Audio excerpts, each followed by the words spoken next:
নমস্কাৰ সকলোকে স্বাগতম জনাইছো আসাম কেৰিয়াৰ পইণ্ট ইউটিউব চেনেলৰ অন্য এটা নতুন ভিডিঅ'লৈ মনকল আজিৰ ভিডিঅ'টিত আমি আপোনালোকৰ আগন্তুক অনুষ্ঠিত হ'ব লগা এডিআৰই গ্ৰেড 3 আৰু গ্ৰেড 4 পৰীক্ষাৰ বাবে প্ৰয়োজনীয় কেইটামান অতিকৈ গুৰুত্বপূৰ্ণ প্ৰশ্ন আলোচনা কৰিম এই প্ৰশ্নসমূহ অকল গ্ৰেড 3 গ্ৰেড 4 পৰীক্ষাৰ বাবে নহয় আপোনালোকৰ আগন্তুক এছএছসি পৰীক্ষাৰ বাবে অতিকৈ সহায়ক হ'ব পাৰে হেহে ভিডিঅ'টো শেষলৈকে ভালদৰে চাই থাকক মনকল ইয়াতে আপোনালোকক এটা ইম্পৰ্টেন্ট কথা জনাই থওঁ আপোনালোকৰ বহুতে হয়তো দোকানৰ পৰা 400-500 টকাত গৈ এডিআৰই হক বা আসাম পুলিচৰ বাবে কিতাপবোৰ ক্ৰয় কৰিব নোৱাৰে হেহে আপোনালোকৰ বাবে খুব কম মূল্যত কেৱল 79 টকা বা 49 টকাত আপোনালোকৰ বাবে এডিআৰই পৰীক্ষাৰ বাবে কেইটামান অতিকৈ গুৰুত্বপূৰ্ণ পিডিএফ ই-বুক তৈয়াৰ কৰিছো আমাৰ ওচৰৰ পাজৰৰ যিমানবোৰ অফলাইন ষ্টৰ আছে সেই সকলোবোৰ ভিজিট কৰি আপোনালোকৰ বাবে এই পিডিএফবোৰ আমি তৈয়াৰ কৰিছো এই কিতাপবোৰত আপোনালোকে অফলাইনৰ পৰা কিনি অনা কিতাপৰ দৰে আপোনালোকে সকলোবোৰ বস্তু পাব হেহে যদি কাৰোবাৰ এই কিতাপবোৰ বা পিডিএফবোৰ প্ৰয়োজন হয় তেনেহলে আপোনালোকৰ স্ক্ৰিনত থকা নাম্বাৰটোত আমাক WhatsApp কৰি এই পিডিএফ ই-বুকবোৰ আমাৰ পৰা লৈ ল'ব পাৰিব তো বলক আজিৰ ভিডিঅ'ৰ আমি কোৱেশ্যনসমূহ আলোচনা কৰো আজিৰ ভিডিঅ'ৰ প্ৰথম কোৱেশ্যনটো হৈছে which cricketer was also known as the black breadman কোনজন ক্ৰিকেটাৰক ব্লেক ব্ৰেডমেন হিচাপেও জনা যায় ইয়াৰে শুদ্ধটো অপচন ডি জৰ্জ হেডলি তো তেওঁৰ সম্পূৰ্ণ নামটো হৈছে জৰ্জ আলফন্সো হেডলি তো জৰ্জ আলফন্সো হেডলিক ব্লেক ব্ৰেডমেন হিচাপেও জনা যায় তেওঁ কোৰ খেলুৱৈ আছিল মনত ৰাখি থব তেওঁ আছিল ৱেষ্ট ইণ্ডিজৰ খেলুৱৈ ইম্পৰ্টেন্ট কোৱেশ্যন হয় ভালদৰে মনত ৰাখি থব নেক্সট কোৱেশ্যনটো লাগবহু নেক্সট কোৱেশ্যনটো কি দিছে who is the youngest person to have scored a century in Ranji Trophy cricket Ranji Trophy ক্ৰিকেটত শতক অৰ্জন কৰা কনিষ্ঠতম খেলুৱৈগৰাকী কোন ইয়াৰ শুদ্ধটো অপচন এ ধ্ৰুৱ পাণ্ডৱ তো ৰঞ্জি ট্ৰফি ক্ৰিকেটত শতক অৰ্জন কৰা কনিষ্ঠতম অৰ্থাৎ আটাইতকৈ কম বয়সীয়া খেলুৱৈগৰাকী হৈছে ধ্ৰুৱ পাণ্ডৱ পিছৰ প্ৰশ্নটো হৈছে name the first Indian to take a hat-trick in an one-day international cricket match. এদিনীয়া আন্তৰ্জাতিক ক্ৰিকেটত হ্যাট্ৰিক অৰ্জন কৰা প্ৰথম ভাৰতীয় খেলুৱৈগৰাকীৰ নাম কি? বনগল ইয়াৰ শুদ্ধটো অপচন সি চেতন শৰ্মা। তো চেতন শৰ্মা হৈছে এদিনীয়া আন্তৰ্জাতিক ক্ৰিকেটত হ্যাট্ৰিক অৰ্জন কৰা প্ৰথমজন ভাৰতীয় খেলুৱৈ। পিছৰ প্ৰশ্নটো কি দিছে চাওক Who was the first Indian to captain Oxford or Cambridge University? Oxford বা Cambridge বিশ্ববিদ্যালয়ত ক্যাপ্টেইন হোৱা প্ৰথম ভাৰতীয় ব্যক্তিজন কোন? শুদ্ধটো অপচন ডি টাইগাৰ পাটাউডি। গণগল তেওঁ টাইগাৰ পাটাউডি বুলি মাতে তেওঁৰ সম্পূৰ্ণ নামটো বা তেওঁৰ আসল নামটো হৈছে মনসুৰ আলী খান পাটাউডি। তো আপোনালোকৰ টাইগাৰ পাটাউডি বুলিও আহিব পাৰে অপচনত বা মনসুৰ আলী খান পাটাউডি বুলিও আহিব পাৰে পিছৰ প্ৰশ্নটো হৈছে which game can be played on 3 different mounts horse cycle and elephant কোনবিধ খেল তিনি ধৰণে ঘোঁৰা সাইকেল আৰু হাতীত আৰোহণ কৰি খেলিব পাৰি ইয়াৰ শুদ্ধটো অপচন সি পলো পলো খেলবিধ ঘোঁৰা সাইকেল আৰু হাতীত আৰোহণ কৰি খেলিব পাৰি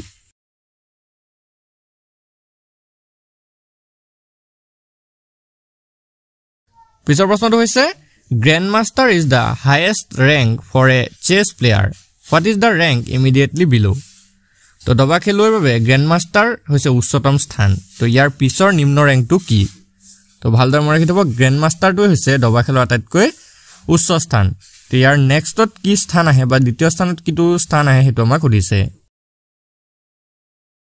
ইয়াৰ শুদ্ধটো অপচন বি ইন্টাৰনেশ্যনেল মাষ্টাৰ তো প্ৰথম ৰেংকটো হৈছে গ্ৰ্যান্ড মাষ্টাৰ আৰু সেকেন্ড ৰেংকটো হৈছে ইন্টাৰনেশ্যনেল মাষ্টাৰ কোৱেশ্চন নম্বৰ 7 কি দিছে চাওক swimming running and which other event comprise the triathlon তো হাতুৰ দৌৰ আৰু কোনটো অন্য ইভেন্ট ট্ৰাইথলনত অন্তৰ্ভুক্ত হয় তো মনত ৰাখিব ট্ৰাইথলনত অন্তৰ্ভুক্ত তিনিটা খেল আছে হেতু হৈছে এটা হৈছে হাতুৰ এটা হৈছে দৌৰ আৰু কোনটো হয় আমাক অপচন কেইটাৰ পৰা উলিয়াব লাগিব তো ইয়াৰ শুদ্ধটো অপচন বি সাইক্লিং তো ট্ৰাইথলনত অন্তৰ্ভুক্ত খেলকেইটা হৈছে হাতুৰ দৌৰ আৰু সাইক্লিং পিছৰ প্ৰশ্নটো হৈছে Name the first cricketer to score 10,000 runs in one-day international cricket matches. এদিনীয়া আন্তঃৰাষ্ট্ৰীয় ক্ৰিকেট মেচত 10,000 ৰান আহৰণ কৰা প্ৰথম ক্ৰিকেটাৰজনৰ নাম কি?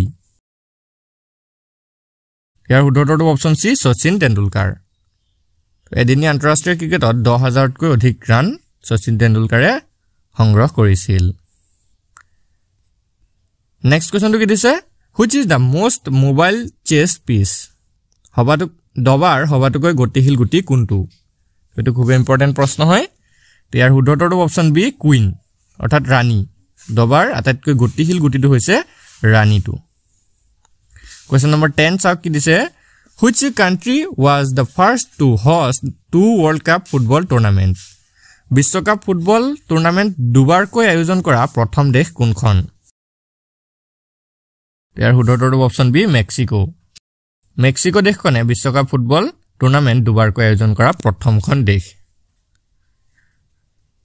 নেক্সট কোৱেশ্চনটো কি দিছে? Who is the first Indian driver to test drive for a Formula 1 team? Formula 1 দলত টেষ্ট ড্ৰাইভ কৰা প্ৰথম ভাৰতীয় চালকজন কোন? ইয়াৰ উত্তৰটো অপচন বি নাৰায়ণ কাৰ্তিকেয়ন। তেওঁৰ সম্পূৰ্ণ নামটো হৈছে কুমাৰ ৰাম নাৰায়ণ কাৰ্তিকেয়ন আৰু তেওঁ ফৰ্মুলা 1 দলত টেষ্ট ড্ৰাইভ কৰা প্ৰথমজন ভাৰতীয় ড্ৰাইভাৰ আছিল। পিছৰ প্ৰশ্নটো কি দিছে? Leander page and Mahesh Bhupathi own the Wimbledon men's double title in? Leander page আৰু মহেশ ভূপতিয়ে উইম্বলডনৰ পুৰুষ ডাবলছ খিতাপ ডেছ চনত জিকিছিল অৰ্থাৎ কোন চনত জিকিছিল সেইটো আমাক সুধিছে। ইয়াৰ উত্তৰটো অপচন সি 1999 1999 চনত তেওঁলোকে উইম্বলডনৰ পুৰুষ ডাবলছৰ খিতাপটো জিকিছিল। পিছৰ কোৱেশ্চন নম্বৰ 13 টো চাওক। Which one of the following Grand Slam event is held in the month of January every year? তলৰ কোনটো গ্ৰেণ্ড স্লেম ইভেন্ট প্ৰতি বছৰ জানুৱাৰী মাহত অনুষ্ঠিত হয়? উত্তৰটো অপচন বি অষ্ট্ৰেলিয়ান ওপেন। মনকল অষ্ট্ৰেলিয়ান ওপেন ইভেন্টটো প্ৰতি বছৰ জানুৱাৰী মাহত অনুষ্ঠিত হয়। আপোনালোকে ভালদৰে মনত ৰাখি থব। মনকল ইয়াতে আপোনালোকক এটা ইম্পৰ্টেন্ট কথা জনাই থওঁ। মনকল আপোনালোকৰ আগন্তুক এডিআৰই এক্সামৰ বাবে প্ৰয়োজনীয় আমি এটা কোৰ্স লঞ্চ কৰিছো। এই কোৰ্সটোত আপোনালোকৰ এক্সামৰ বাবে প্ৰয়োজনীয় সকলোবোৰ মেটেৰিয়েল পাই যাব। আপোনালোকৰ আগন্তুক পৰীক্ষাৰ বাবে সকলো ধৰণৰ পিডিএফ ইয়াত প্ৰভাইড কৰা হ'ব। আপোনালোকে মক টেষ্ট দিব পাৰিব, কুইজ পতা হ'ব, আপোনালোকৰ ডাউটসমূহ সুধিব পাৰিব।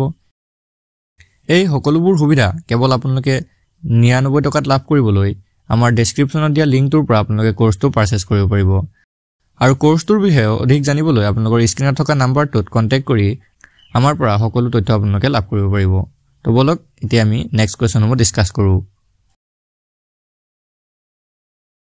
নেক্সট কোৱেশ্চনটো হৈছে which country had won first world cup cricket? কোনখন দেশে প্ৰথম বিশ্বকাপ ক্ৰিকেটৰ খিতাপ দখল কৰিছিল? ইয়াৰ উত্তৰটো অপচন বি ৱেষ্ট ইণ্ডিজ। তো ৱেষ্ট ইণ্ডিজ দেশখনে প্ৰথম বিশ্বকাপ ক্ৰিকেটৰ খিতাপটো দখল কৰিছিল আৰু কাক হৰুৱাই দখল কৰিছিল? তো অষ্ট্ৰেলিয়াক হৰুৱাইছিল তেওঁলোকে। নেক্সট কোৱেশ্চন কি দিছে? With which game is Santosh Trophy associated? তো Santosh Trophy কি খেলৰ লগত জড়িত? কাৰেক্ট আনসাৰটো অপচন সি ফুটবল। ফুটবল খেলৰ সৈতে Santosh Trophy টো জড়িত। নেক্সট কোৱেশ্চন নম্বৰ 16 কি দিছে চাওক। Which state of India hosted the 33rd National Games in 2007? ভাৰতৰ কোনখন ৰাজ্যই 2007 চনত 33তম ৰাষ্ট্ৰীয় খেল আয়োজন কৰিছিল? কাৰেক্ট আনসাৰটো অপচন সি আসাম। তো ভাৰতৰ অসম ৰাজ্যখনে 2007 চনত 33তম ৰাষ্ট্ৰীয় খেল আয়োজন কৰিছিল। কোৱেশ্চন নম্বৰ 17 কি দিছে? Which stadium is called the Mecca of cricket? কোনখন ষ্টেডিয়ামক ক্ৰিকেটৰ মক্কা বুলি কোৱা হয়? কাৰেক্ট আনসাৰটো অপচন সি লৰ্ডছ ইংলেণ্ড। তো ইংলেণ্ডৰ লৰ্ডছ ক্ৰিকেট গ্ৰাউণ্ডখনক ক্ৰিকেটৰ মেক্কা বুলি কোৱা হয়। নেক্সট কোৱেশ্চনটো কি দিছে? Who holds the record for the highest score in a test innings? এটা টেষ্ট ইনিংছত সৰ্বোচ্চ ৰান সংগ্ৰহৰ অভিলেখ কোনে গঢ়িছে? ইয়াৰ কাৰেক্ট আনসাৰটো অপচন এ ব্ৰায়ান লাৰা। তেওঁ 2007 চনত 400 ৰান কৰিছিল আৰু কাৰ বিৰুদ্ধে কৰিছিল? ইংলেণ্ডৰ বিৰুদ্ধে তেওঁ 2007 চনত ইংলেণ্ডৰ বিৰুদ্ধে 400 ৰান সংগ্ৰহ কৰি এটা টেষ্ট ইনিংছত সৰ্বোচ্চ ৰান সংগ্ৰহৰ অভিলেখটো গঢ়িছিল আৰু তেওঁ কৰ খেলুৱৈ আছিল হেতু মনত ৰাখিব তো ব্ৰায়ান লাৰা আছিল ৱেষ্ট ইণ্ডিজৰ খেলুৱৈ নেক্সট কোৱেশ্চন কি দিছে চাওক question number 19 in which year did India win it's first Olympic gold medal in hockey কোনটো বৰ্ষত ভাৰতে অলিম্পিক হকিত প্ৰথমবাৰৰ বাবে সোণৰ পদক লাভ কৰিছিল ইয়াৰ শুদ্ধটো অপচন বি 1928 1928 চনত ভাৰতবৰ্ষই অলিম্পিক হকিত প্ৰথমবাৰৰ বাবে সোণৰ পদক বা গোল্ড মেডেল পাইছিল question number 20 which international famous football player is also known as black pearl কোনজন বিখ্যাত আন্তঃৰাষ্ট্ৰীয় ফুটবল খেলুৱৈক কলা মুকুতা হিচাপে জনা যায় মোস্ট ইম্পৰ্টেন্ট প্ৰশ্ন হয় ইয়াৰ শুদ্ধটো অপচন ডি পেলে তো ব্ৰাজিলৰ খেলুৱৈ পেলেক কলা মুকুতা বুলি জনা যায় question number 21 name the first woman grandmaster of India ভাৰতৰ প্ৰথম মহিলা গ্ৰেণ্ডমাষ্টাৰ গৰাকীৰ নাম কি ইয়াৰ কাৰেক্ট আনসাৰটো অপচন সি এছ বিজয়লক্ষ্মী অৰ্থাৎ সুব্বাৰমন বিজয়লক্ষ্মী আছিল ভাৰতৰ প্ৰথম মহিলা গ্ৰেণ্ডমাষ্টাৰ কোৱেশ্চন নম্বৰ 22 কি দিছে চাওক দা মোটো অফ অলিম্পিক্স সাইটাস আলটিয়াস ফৰ্টিয়াস মিন্স অলিম্পিকৰ মূল মন্ত্ৰ সাইটাস অলচিয়াস আৰু ফৰ্টিয়াসৰ মিনিংটো কি তাৰ অৰ্থটো কি তো তাৰ অৰ্থটো হৈছে কাৰেক্ট আনসাৰটো option D faster higher and stronger তো দ্ৰুততৰ উচ্চতৰ আৰু শক্তিশালী এইটোই হৈছে সাইটাস আৰু আলটিয়াস আৰু ফৰ্টিয়াসৰ অৰ্থ নাও question number 23 what do the 5 interlocking rings on the Olympics flag signify অলিম্পিকৰ পতাকাত থকা পাঁচটা পৰস্পৰে জোৰা লগা চক্ৰ বা ৰিঙে কি বুজায় তো এটো খুব ইম্পৰ্টেন্ট কোৱেশ্চন হয় ইয়াৰ শুদ্ধটো অপচন বি 5 কন্টিনেন্ট অৰ্থাৎ পাঁচখন মহাদেশক বুজায় হেৰপে সেই পাঁচখন মহাদেশ হৈছে এছিয়া আফ্ৰিকা আমেৰিকা ইউৰোপ আৰু ওচেনিয়া তো সেই পাঁচটা ৰিঙে বা পাঁচটা চকৰিয়ে পাঁচখন মহাদেশক নিৰ্দেশ কৰে next question number 24 The National Institute of Sports of India is located at ভাৰতৰ ৰাষ্ট্ৰীয় ক্ৰীড়া প্ৰতিষ্ঠান ক'ত অৱস্থিত ইয়াৰ কাৰেক্ট আনসাৰটো অপচন এ পাটিয়ালা মনকল ভাৰতৰ ৰাষ্ট্ৰীয় ক্ৰীড়া প্ৰতিষ্ঠানটোক নেতাজী সুভাষ নেশ্যনেল ইনষ্টিটিউট বুলিও কোৱা হয় আৰু এটো পাটিয়ালাত অৱস্থিত আজিৰ ভিডিঅ'ৰ শেষৰ কোৱেশ্চনটো হৈছে who is the writer of the book title cricket my style নামৰ গ্ৰন্থখনৰ লিখক কোন ইয়াৰ শুদ্ধটো অপচন বি কপিল দেৱ তো কপিল দেৱে ক্ৰিকেট মাই ষ্টাইল নামৰ গ্ৰন্থখন লিখিছিল আজি ভিডিঅ'টো আপোনালোকৰ বাবে ইনফৰমেটিভ হলে ভিডিঅ'টো এটা লাইক কৰি দিব আৰু এনে ধৰণৰ ৰেগুলাৰ ভিডিঅ'সমূহ পাই থাকিবলৈ আমাৰ চেনেলটো সাবস্ক্ৰাইব কৰি লগতে থকা বেল আইকনটো দবাই দিব ধন্যবাদ এই কোৰ্সটোত আপোনালোকে এক্সামৰ বাবে প্ৰয়োজনীয় সকলোবোৰ মেটেৰিয়েল পাই যাব আপোনালোকে যিকোনো বিষয়ৰ গুৰুত্বপূৰ্ণ পিডিএফসমূহ প্ৰদান কৰা হ'ব 10000 তকৈ অধিক জিকে কোৱেশ্চন প্ৰভাইড কৰা হ'ব আপোনালোকে মক টেষ্ট দিব পাৰিব সপ্তাহত 3 দিন কুইজ পতা হ'ব সপ্তাহত এদিনকৈ মক টেষ্টৰ ব্যৱস্থা কৰা হ'ব আপোনালোকে আপোনালোকৰ ডাউটসমূহ সুধিব পাৰিব আৰু অন্যান্য ব্যৱস্থাসমূহ আমাৰ কোৰ্সটোত ইনক্লুড কৰা হৈছে যদি আপোনালোকে কোৰ্সটো পাৰচেজ কৰিব বিচাৰে তেনেহলে আজিৰ ভিডিঅ'টিত আমি সম্পূৰ্ণ প্ৰচেছটো আপোনালোকক দেখুৱাই দিম যে কেনেদৰে আপোনালোকে কোৰ্সটো পাৰচেজ কৰিব পাৰিব আৰু এই সুবিধাসমূহ লাভ কৰিব পাৰিব পোনপ্ৰথমে আপোনালোকে কি কৰিব আমাৰ ডেসক্ৰিপচনত দিয়া লিংকটোৰ পৰা আপোনালোকে ৱেবছাইটটো ওপেন কৰি ল'ব যেতিয়া আপোনালোকে ৱেবছাইটটো ওপেন কৰিব আপোনালোকে এনেদৰে ওলাব আৰু ওপৰতে শ্ৰেণীকোঠা বুলি এসকে বুলি ওলাই যাব তো আমাৰ ৱেবছাইটটো শ্ৰেণীকোঠা বুলি ওলালে আপোনালোকে গম পাই যাব যে এইটোৱে আমাৰ ৱেবছাইট হয় তো আপোনালোকে ওপৰৰ চুকত চাব এটা লগইন বুলি অপচন আছে তো কোৰ্সটো পাৰচেজ কৰিবৰ কাৰণে আপোনালোকে লগইনত টিপি দিব যেতিয়া লগইনত টিপিব তলতে চাব এটা ৰেজিষ্টাৰ নাও অপচন আছে তো আপোনালোকে কোৰ্সটো পাৰচেজ কৰিবৰ কাৰণে প্ৰথমতে আপোনালোকে ৰেজিষ্টাৰ কৰি ল'ব লাগিব কাৰণ আমাৰ ভেৰিফিকেচনৰ কাৰণে পিছত সুবিধা হ'ব তো ৰেজিষ্টাৰ নাওটো টিপি দিয়াৰ লগে লগে আপোনালোকৰ ফাৰ্ষ্ট নেম লাষ্ট নেম আৰু যি ইয়াত দিয়া আছে ইউজাৰ নেম এতিয়া চাওক ইউজাৰ নেমটোত আপোনালোকে কি কৰিব আপোনালোকে এনেদৰে দিব যদি কাৰোবাৰ নামটো আছে ধৰক ৰাহুল কাৰোবাৰ নাম আছে তো ৰাহুল 12 বা গুপ্তা 12 বা গগৈ 12 এনেকৈ আপোনালোকে দি ল'ব তো ইউজাৰ নেমটো এনেকৈ আপোনালোকে দি দিব তো ইউজাৰ নেমটো দিয়াৰ পিছত আপোনালোকে ইয়াতে ইমেইল আছে ইমেইলৰ অপচনত গৈ আপোনালোকৰ যেটো ইমেইল আছে এই ইমেইলটো ভৰাই ল'ব আৰু লগতে আপোনালোকৰ ইমেইলৰ যেটো পাসপোৰ্ট আছে সেই পাসপোৰ্টটো দি ল'ব আকৌ পাসপোৰ্ট কনফাৰ্মেশন আছে তাতো পাসপোৰ্টটো কনফাৰ্মেশন কৰি ল'ব তো পাসপোৰ্টটো কনফাৰ্মেশন কৰাৰ পিছত আপোনালোকৰ ৰেজিষ্টাৰ অপচনটো টিপি দিব তো ৰেজিষ্টাৰ অপচনটো টিপি দিয়াৰ লগে লগে আপোনালোকৰ চাওক ইয়াতে অপচনসমূহ ওলাই যাব তো ইয়াতে আপোনালোকৰ এটা ওপৰত অপচন লাব চাব